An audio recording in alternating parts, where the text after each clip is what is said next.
From workhouses to colonial officers, Britain has a long record of insisting that its institutions acted for the public good. But centuries of evidence later, we see things that went wrong, badly wrong, and yet it took generations to say so. Why does admitting institutional failure always seem to take so long? Welcome to the making of Britain. Picture a civil service administrator, the sort who records policies, signs letters, files annual reports. He moves quietly in offices built to maintain order. He enforces rules.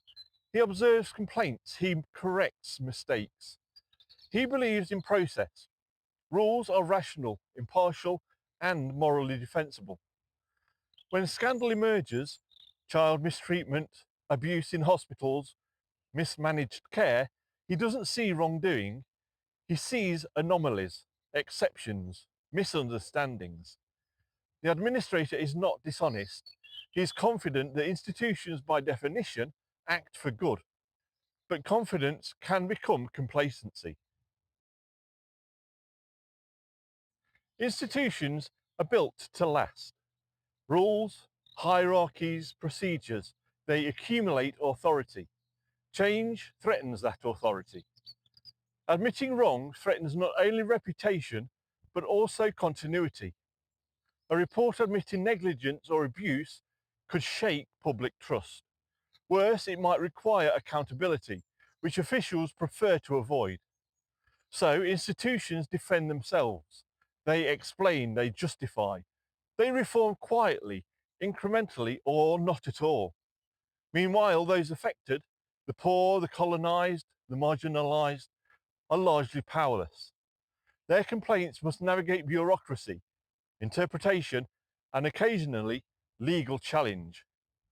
It isn't always cruelty, sometimes it's delay by design. Britain's civil service developed a belief that procedures are inherently moral. Forms, protocols, inspections, oversight committees, they are all assumed to guarantee fairness. When abuse occurs, it is often framed as procedural failure rather than moral failure. The administrator files reports noting anomalies, inefficiencies, or human error. This reframing protects institutions, it reassures the public, and it reassures staff. The moral argument is subtle. If the system is correct, the outcomes must be acceptable, even if individual cases are tragic. Which asks, when does moral reasoning turn into moral blind spots? Admission of wrongdoing threatens hierarchy. Officials are accountable to ministers, ministers to Parliament, and Parliament to the public. Admitting error can destabilise careers, reputations, budgets, and political agendas. Denial, minimisation, or slow recognition protects those at the top, often at the expense of those at the bottom. From a human perspective, this is understandable. People protect themselves. From a moral perspective, it is devastating. And so the administrator's ledger grows. Mistakes are noted. Patterns are ignored. Apologies postponed. Do you ever notice how institutions are surprisingly good at surviving a scandal? Some delays stem from cultural assumptions. Mistreatment is rationalised. Abuse is excused as discipline, oversight, or necessary. Examples: workhouse hardship were defended as moral instruction. Colonial coercion was defended as benevolence.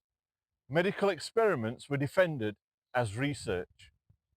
Institutions rarely confront the worldview that underpins their actions. Instead, they correct surface problems, leaving the underlying ideology intact. The administrator is part of this worldview. He is sincere, but sincerity can obscure reality. And that is why recognition often lags behind suffering. Admittance often comes only after sustained public scrutiny. Reports, pamphlets, investigative journalism, and parliamentary hearings gradually build the case. The administrator responds slowly, reluctantly, often defensively. In the 19th century, public outrage over workhouses forced reform. In the 20th century, investigative journalism exposed institutional abuse in hospitals and schools. Civil servants eventually admit that policies were harmful, but only when silence is no longer defensible. At this point, the moral U-turn is less an act of conscience than a response to exposure. When institutions finally acknowledge wrongdoing, the language matters. Apology is carefully phrased. Responsibility is diffused. Compensation may be offered, often to institutions, not individuals. This is a familiar pattern. Recognition is partial, slow and bureaucratised, and yet it is a step forward. The administrator signs off on statements that begin with regret rather than fault. History judges him harshly, but his role reflects a system designed for order over justice. Can sincere officials still participate in harm? History says yes. Why did it take so long to admit institutional wrong? There's inertia. Institutions resist change. There's hierarchy. Power protects itself. There are cultural assumptions. What was normal is hard to question. There's moral reframing. Process substitutes for conscience. And there's distance from consequences. Decision makers rarely experience harm directly. It's these factors combined to delay recognition, sometimes for decades.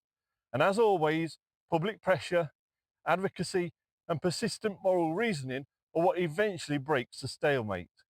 So here's a question for you. Have you ever seen a system defend itself long after harm was obvious? How did society respond? Comment below. I'd love to hear your examples. Britain's moral U-turns often involve delay, not sudden enlightenment. Workhouses, colonial administration, welfare and institutional systems reveal a pattern. Harm is excused, tolerated and rationalised until it becomes undeniable. The lesson is simple. Institutions often act in the interest of self-preservation first, humanity second. Admitting wrong is difficult because it threatens reputation, authority and identity. But history shows that moral clarity eventually emerges through persistent voices, exposure and pressure. The administrator retires, policies are rewritten, apologies are made, but the shadow of delay lingers. Acknowledging institutional wrong is rarely immediate. It requires reflection, courage, and often public insistence. Britain's history teaches that moral U-turns are possible, but only when the moral compass is stronger than the system's self-interest. Thanks for walking a little further along the path that made Britain. If you liked it, there's a button especially for that, and I'd appreciate a click, it really helps. If you subscribe, there's a whole back catalogue of videos like this for you to discover, including this one, chosen especially for you by YouTube. Have a look, I think you'll like it. So until next time, thank you so much, take care, and I'll see you soon. Bye.